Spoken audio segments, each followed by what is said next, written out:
Hello guys! Welcome back sa another accounting tutorial. Muli, this is Sir Bon, and ang topic natin for today is service cost allocation. No? So, ito part na to ng cost accounting. Kayang-kaya na to. Madali lang to actually. No? May mga process lang na kailangan mong tandaan. Okay? Pero kayang-kaya to. No? Mamanihin mo lang to. No? So, simulan natin ang usapan sa service cost allocation. Ano ba to? Diba? Service cost allocation is the process of distributing the cost of support or service departments to the operating departments that directly produce goods or services. Siyempre, sa isang manufacturing business company, di ba, mayroong mga support or service departments dyan na sila yung sumusuporta sa mga operating departments, na yung mga operating departments na yun, sila yung directly na nagpo-produce ng goods or services. Now, bakit ito mahalaga? This ensures that product costs, diba, reflect both direct production expenses and the overhead support required. Siyempre, kung sino yung gumawa, kung sino yung sumuporta, doon talaga manggagaling yung cost. No? So, para maging accurate yung product cost ng isang produkto ng kumpanya. No? So, ano-ano ba yung mga service departments na yan? No? Pag sinabi mo pong service departments, these are units that provide support but don't directly produce goods. O maintenance, 'di ba? Taga-repair lang sila. HR, no? Human resource, suporta lang talaga. But they don't directly produce goods. Pero pag sinabi mong operating departments, these are units directly involved in production or service delivery. O assembly, sila yung taga-assemble ng product. 'Di ba? And so on and so forth. No? Dito kasi ang kailangan mo lang tandaan ano ba yung support or service department, ano naman yung operating department. Malaman mo lang yung pinagkaiba ng dalawa, no? Hindi ka na mawawala diyan, no? Basta ang importante, ang i-allocate mong cost diyan, ang i-distribute mong cost is yung cost ng support or service departments papunta doon sa operating department. Okay? All right. No? Sige, meron tayong tatlong methods ng pag-allocate ng service cost. Una, andyan ang direct method. Pag sinabi nating direct method, no, yung service department overhead cost is directly allocated to the revenue producing departments only. Excuse me. Ignoring services between service departments. Ibig sabihin nun, i-ignore mo yung services na provide ng service department na yun sa ibang service department. And, i-allocate mo lang yung cost ng service department na yun sa operating department lang. Hindi mo siya ibibigay sa iba. Sa operating department lang. Oh, let's see for this example. Meron tayong dalawang operating departments, cutting, assembly. Oh. Meron din tayong dalawang service departments, maintenance, tsaka HR. Pag sinabi dun sa problem na yung overhead cost ng maintenance or mga service departments is allocated based on machine hours. Using direct method, paano mo i-allocate yan? Ibig sabihin lang nito, i-ignore mo to. No? I-ignore mo yan, yung sinishare ng ibang service department and magpo-focus ka lang dyan. Ibig sabihin, yung 500K ni maintenance, pag hahatian ng operating departments ng cutting and assembly, 6 out of 10 dito, tapos 4 out of 10. Paano nakuha sir yung 4 out of 10? 600 plus 400, 1K. I-prorate mo na siya dun. Diba? Mag-prorate ka na dyan. 6 out of 10 or 600 out of 1,000 or 400 out of 1,000. Paghahatian na nila dyan yung 500K. And hindi mo yan i-share dun sa iba. Hindi mo yan i-share sa other service department. Ito nga po, ini-ignore yung services between service departments. No? Direct. Diba? Straightforward. Okay? Actually, ito yung pinakamadaling method eh. Diba? Madali lang siyang sundan. Huwag mo lang i-share sa kabilang service department. Direct mo na kaagad dun sa operating departments. Okay? So, number 2. Paano naman sir kung step method or sequential method? No? Let's see. Service department overhead cost is allocated not only to the revenue producing departments. So, hindi lang daw sa operating departments, but also to other service departments with the following conditions. May kondisyon yung pag-allocate niya sa other service departments. Diba? Gagamit ka dyan ng benefit provided ranking table or schedule. No? Ano ba yon? Diba? Ang priority dyan ng isang company is the department that supports the greatest number of departments, yun yung una mong i-allocate. Kaya nga siya step or sequential. Ibig sabihin, na may sequence. Diba? Parang hagdan. Step 1, step 2. Oh, may sequence. Sequential. Step method. O, kaya ang priority mong mag-allocate ka, first is yung the department that supports the greatest number of departments. Paano kung wala? Diba? Paano kung equal sila? Si Department 1, 5. Si Department 2, 5 din. O, kapag equal sila, mag-proceed ka na kung sino yung may highest overhead cost, siya yung una mong i-allocate. Okay? Paano kung sinabi sa problem? Paano naman kung sinabi sa problem na yun yung rank 1?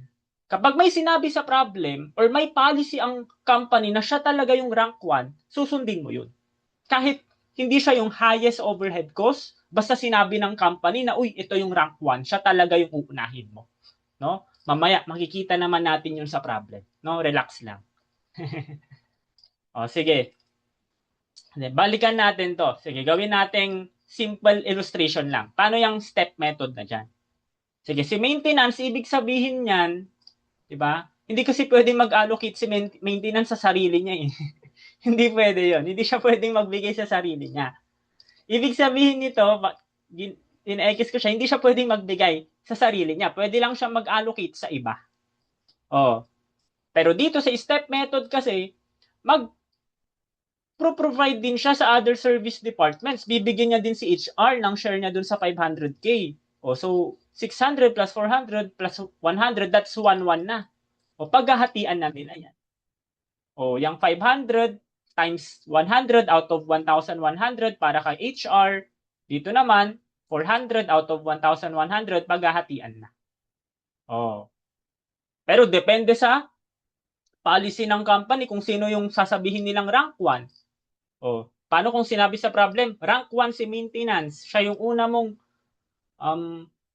mag-allocate si maintenance first. O, susundan mo siya. Okay?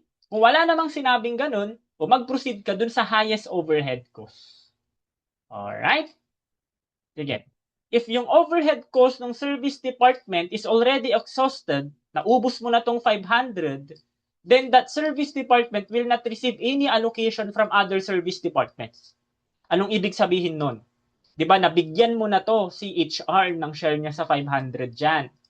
E di, syempre, mabibigyan siya, mabibiyayaan siya ng 100 out of 1,100. Prorate mo kasi nakatotal yan. So, 500 times 100 over 1,100, that's 45,454. Oh, di ang 300 ni HR madadagdagan ng 45,400 45,454. Oh, di magiging 345,454 na. Tapos, no? Si HR naman mag-a-allocate siya sa ibang other departments, pero hindi niya nabibigyan si maintenance. Yun yung ibig sabihin ng sentence nito.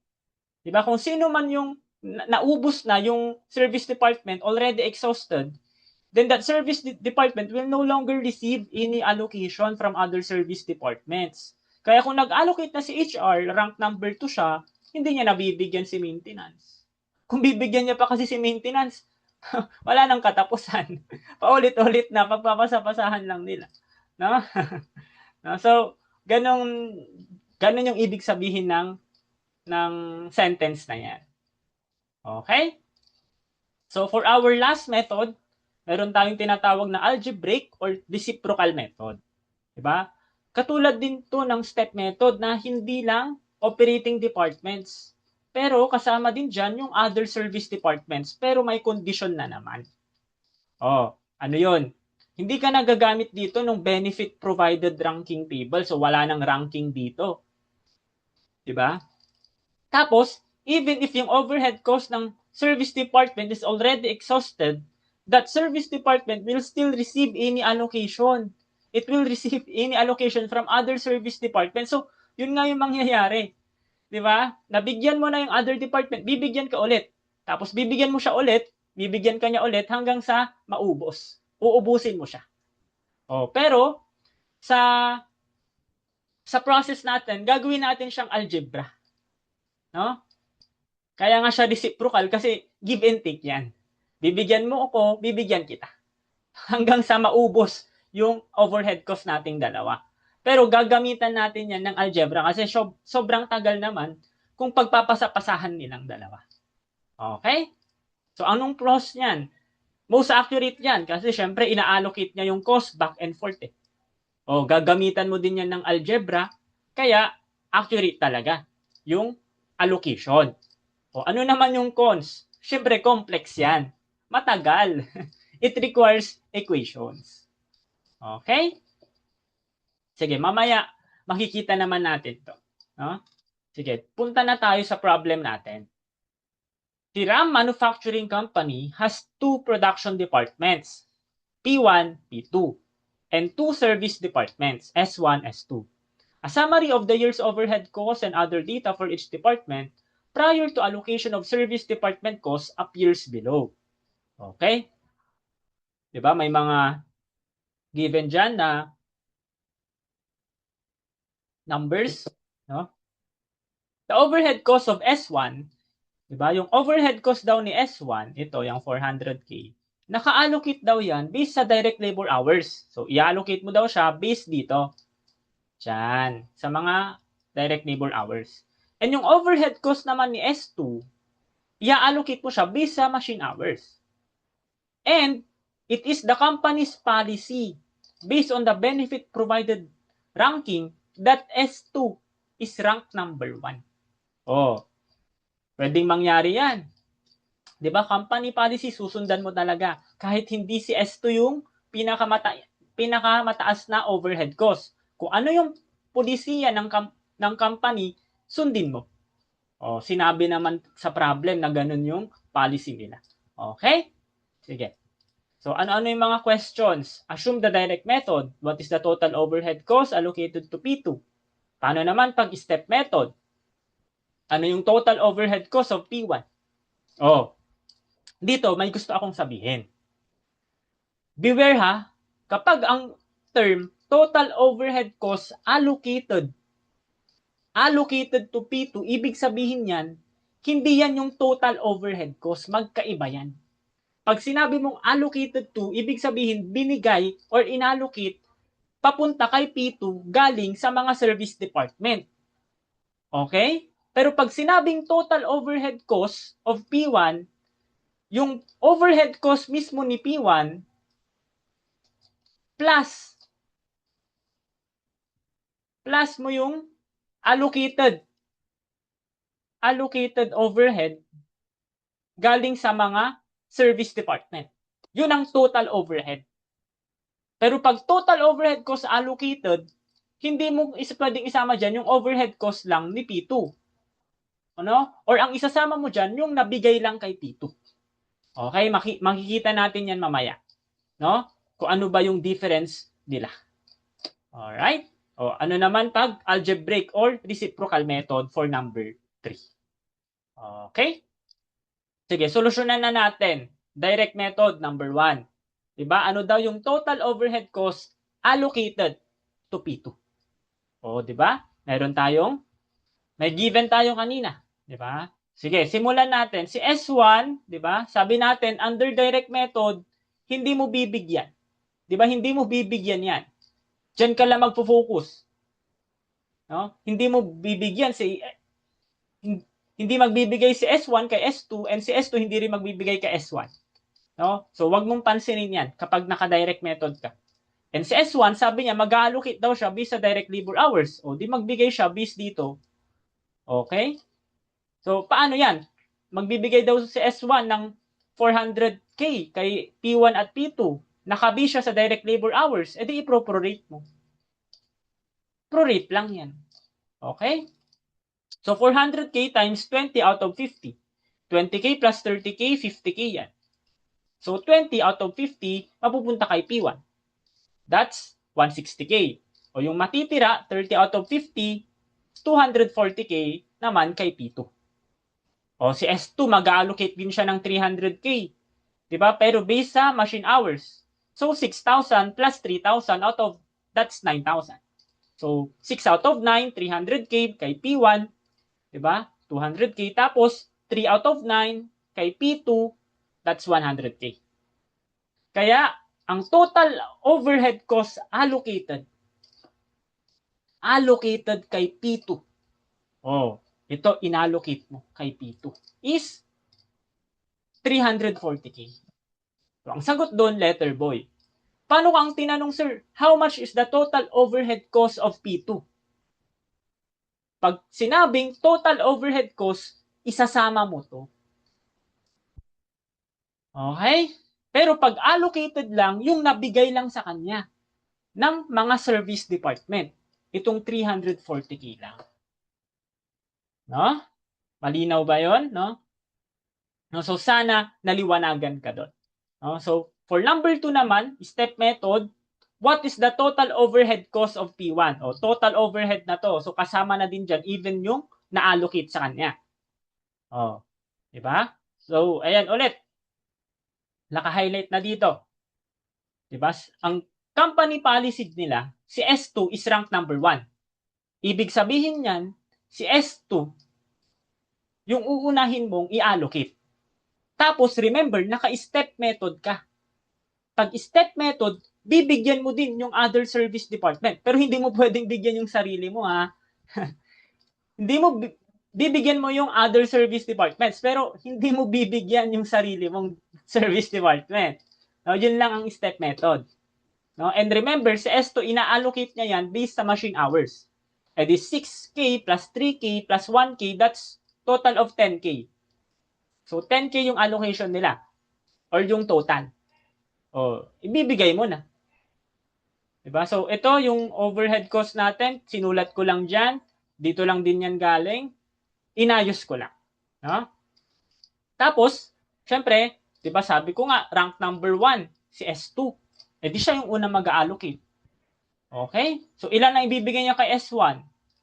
300K times 1 out of 10. That's 30K. Tapos, syempre, wala siyang ibibigay sa sarili niya. Diba? Pero magbibigay siya sa iba.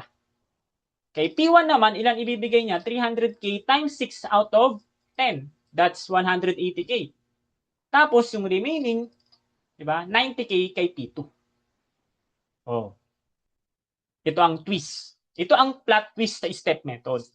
Diba? Nabiyayaan na si S1. Nabigyan na si S1. E di syempre, may nanggaling from S2 na 30K. Ipag-add mo yan. Yung 400K ni S1 na overhead cost, i-add mo dun sa binigay ni S2. 430K. But this time, yung pangalawa, yung last na service department na mag-allocate, no? Hindi niya na bibigyan si S2. Hindi niya bibigyan si S2. No? Yan ang step method, sequential lang.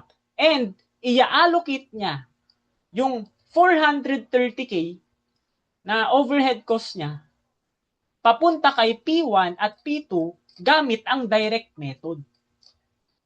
Oh. So, combination pala itong step method, sir. Oo. No? Pero dapat, wag mong kakalimutan na step direct yan. And remember, paano nag-allocate si S1? S1 is allocated based on direct labor hours. O babalik ka dito.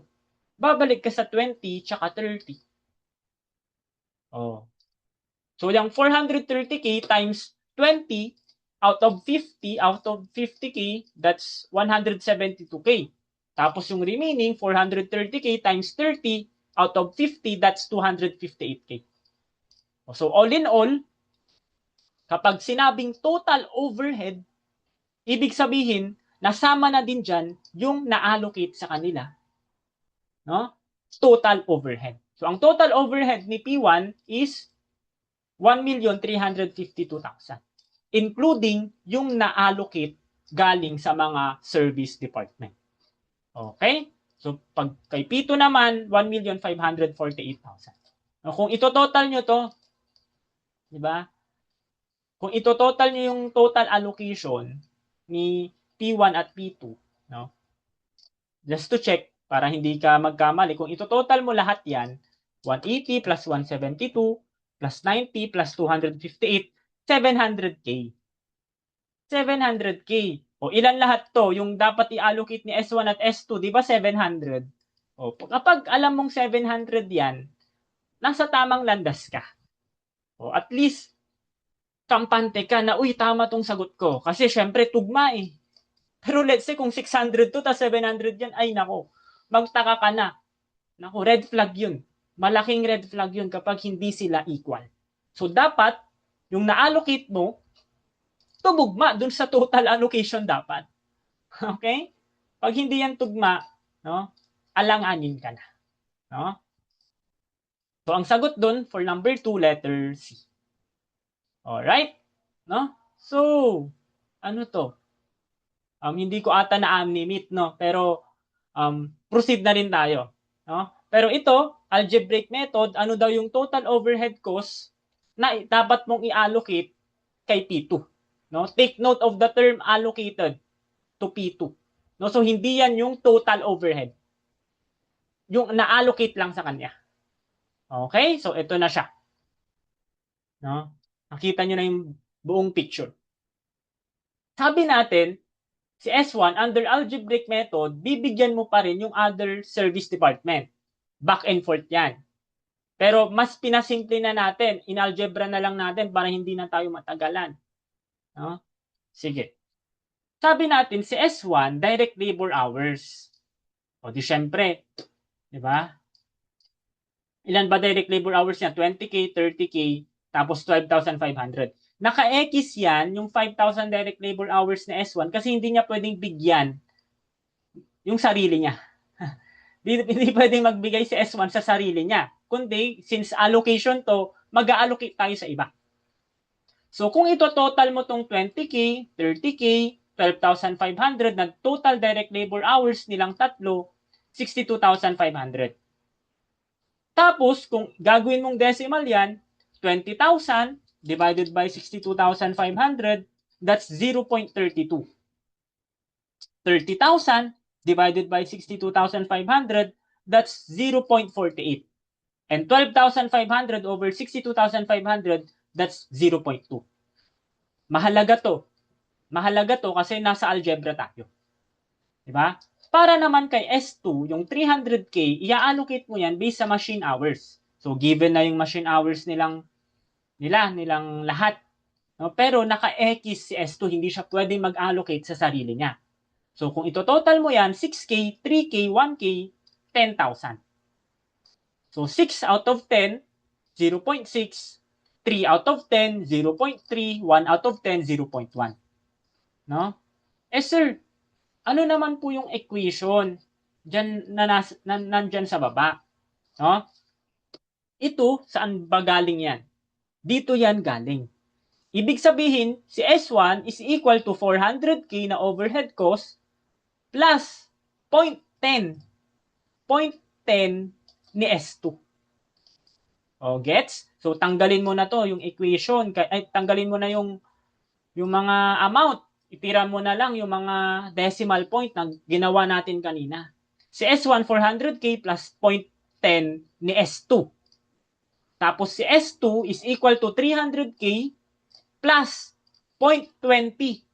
0.20 ni S1. Okay, gets ba? Gets ba yon? Tapos, si P1, ang total overhead niya is 1 million, or rather, sorry, ang ma-allocate kay P1 at P2, diba? Hindi natin ito isasama kasi we're only talking about ilang amount ba yung ma-allocate kay P1 at P2 galing dun sa 400K at 300K ni S1 at S2. Diba? Again, service department ang mag-allocate. Si production department lang yung mabibigyan. So, mabibigyan si P1 ng 0.32 ni S1 at 0.60 ni S2. Gets? Si P2, mabibigyan siya ng 0.48 ni S1, tapos mabibigyan siya ng 0.30 ni S2. O, di ba? O, naintindihan ba yon? No? So, yan mahalagang maintindihan nyo to. No? Mahalagang approach ito. Gawin yung decimal, sundan nyo yung allocation base, tapos gawa kayo ng equation. Masusundan nyo yan. Basta nasa tamang linya ka. No? Alam mo kung ano yan, S1 or S2 ba. Okay, so simulan na natin.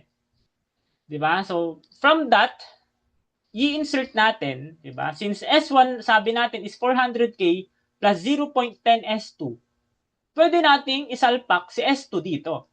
Kasi alam natin yung value ni S2 300K plus 0.20 S1. O di isalpak mo na siya dyan. 0.10 times 300K plus 0.20 S1. O tapos, i-multiply mo na yung 0.10 sa 300K tsaka sa 0.20 S1. O 0.10 times 300K, 30K. 0.10 times 0.20, that's 0.02. O ipag-add mo na to, yung same sign, di ba? That's 430K plus 0.02 S1. Tapos, magkakaroon yan ng transposition. Since parehas naman silang S1, pwede mo siyang ilagay dito. And, yung positive na to, since positive siya, pag lilipat na yan dyan, magiging negative na siya.